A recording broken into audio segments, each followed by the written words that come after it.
So, I want to start today by talking about the absolute. The absolute is a term that's used predominantly in the Zen tradition. I've heard it used also in the Tibetan tradition to refer to the source of all creation and all manifestation. And the qualities of the absolute are what we call unconditioned. Anything that's conditioned has a birth, a decay, and a death. So it's temporal. It's going to be passing. Anything of the absolute is unconditioned, meaning there's no birth or death. So it's always in existence and always will be. This is particularly good news for us as practitioners because it means that these heart qualities we'll be practicing with, the Brahmaviharas, which means the divine abodes, are a quality, a function of the absolute. So that means that you and I don't need to create them or manifest them. We don't need to marshal them in any way. We simply need to tune in to what's already here. So you can relax about having to manufacture or somehow produce Brahmaviharas. That won't be the case. As I teach about the absolute, there's two primary functions, the manifest and the unmanifest. The unmanifest is characterized, its appearance would be the closest to the color black we have. It's actually a lack of all color that has a kind of a gray-black to it. But again, black's the closest color we have. And the primary qualities there are absence, which traditionally is called emptiness in Buddhism.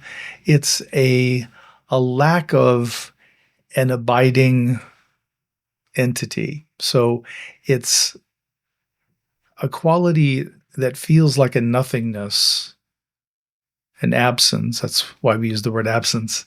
And yet there's a felt sense of a fullness at the same time. Along with absence and the blackness are peace, deep, soothing, neutralizing peace, and also profound stillness.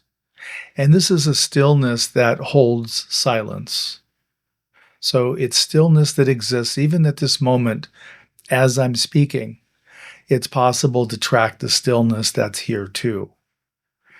The words I'm saying come from stillness and return to stillness. Let's say the source of the absolute is a quality and experience that's called cessation in Theravada Buddhism. Cessation is the event experience that is a hallmark of Theravadan awakenings or the Theravadan path of awakening. And it's an experience that can happen as we go deep into the unmanifest absolute. The manifest is characterized visually as a brightness, a brilliant brightness. The closest color we would have would be white, but it's actually the culmination of all color, and it comes out as this brilliant brightness. It also is characterized by love, and this is a pure love that loves without condition, it loves without qualification. So it's a love that loves all entities, all beings equally and fully. It doesn't matter what kind of behavior you engage in. The absolute doesn't qualify in that way. It's very objective. It's not particular to you and I. It doesn't have favorites. Sometimes when people get into that engagement around God and favorites, I usually ask them the question, which is God's favorite tree? Which is the absolute's favorite tree? And of course, there can't be, which means there's no favorites in any other category, which includes religion and spiritual practice. They're all seen equally as beneficial as long as people aren't harmed. Along with the love of the manifest absolute is pure presence. This is the pure beingness, the here-ness, the now-ness, the immediacy of the absolute. And along with that is what I call pure awareness. That's awareness without concept. So it's awareness without the ability to reflect and compare it to a prior experience.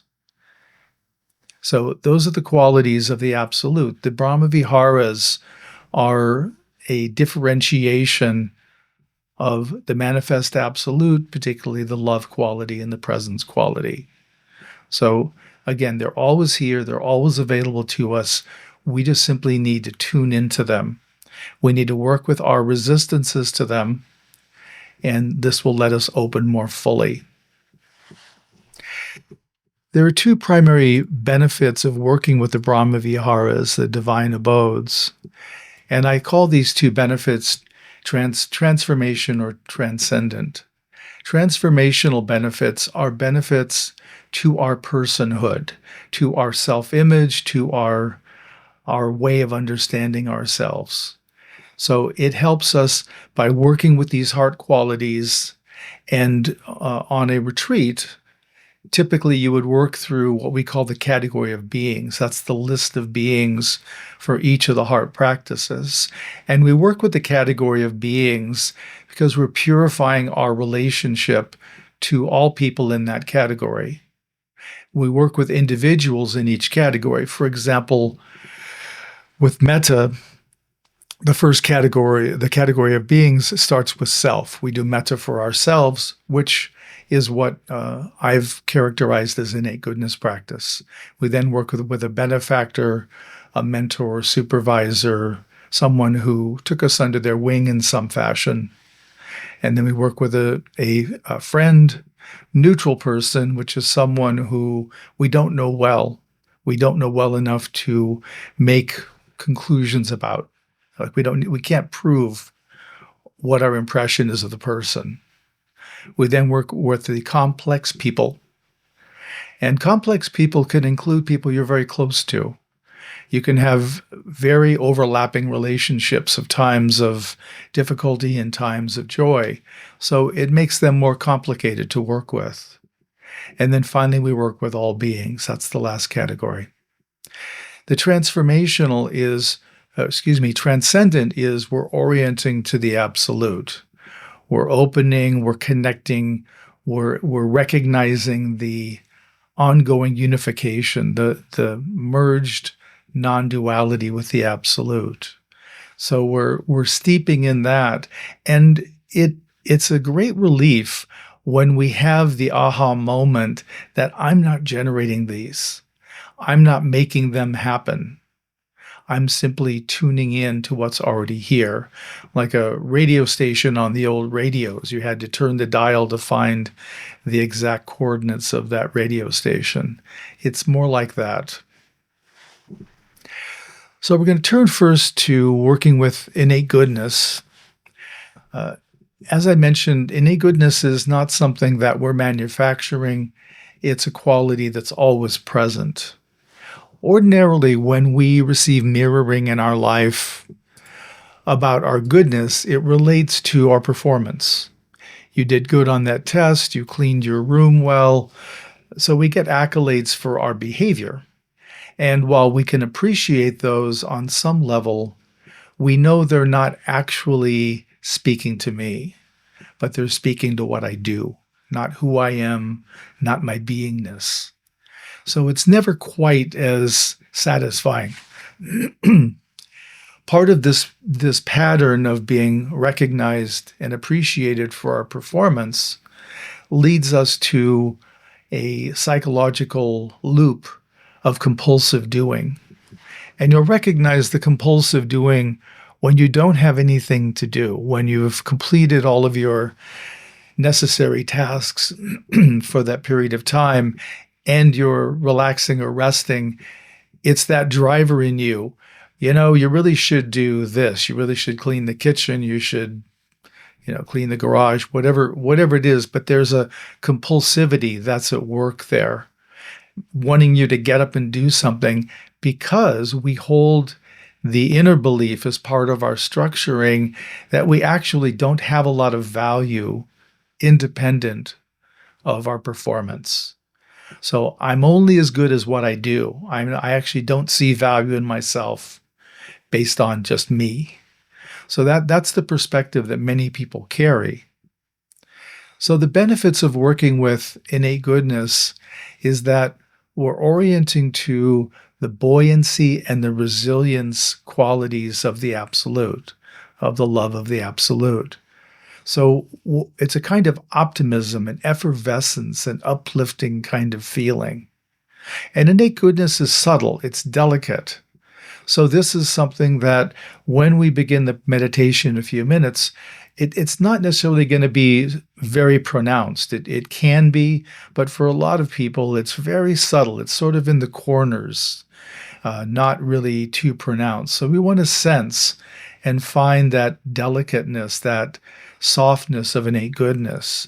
But when we contact it, it's very resilient and has the power of the absolute behind it. So it actually isn't something that's weak in any way or not significant. It's quite significant.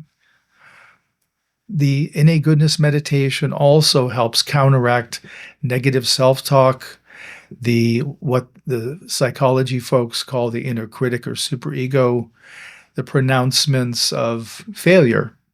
You make a mistake. Oh, that was the dumbest thing you've ever done. I can't believe what an idiot you are. Things like this. Some people have a superego that doesn't specifically attack them, but it has an air of disapproval, a sort of disappointment. You know that look you got when you were little and you made a mistake, and the adults would look at you with the little raised eyebrow, and you knew you had messed up.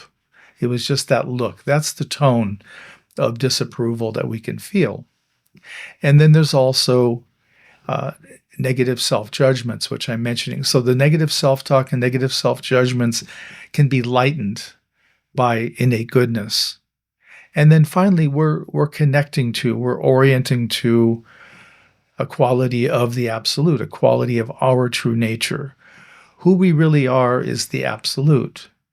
You can picture it as we're like waves on one ocean.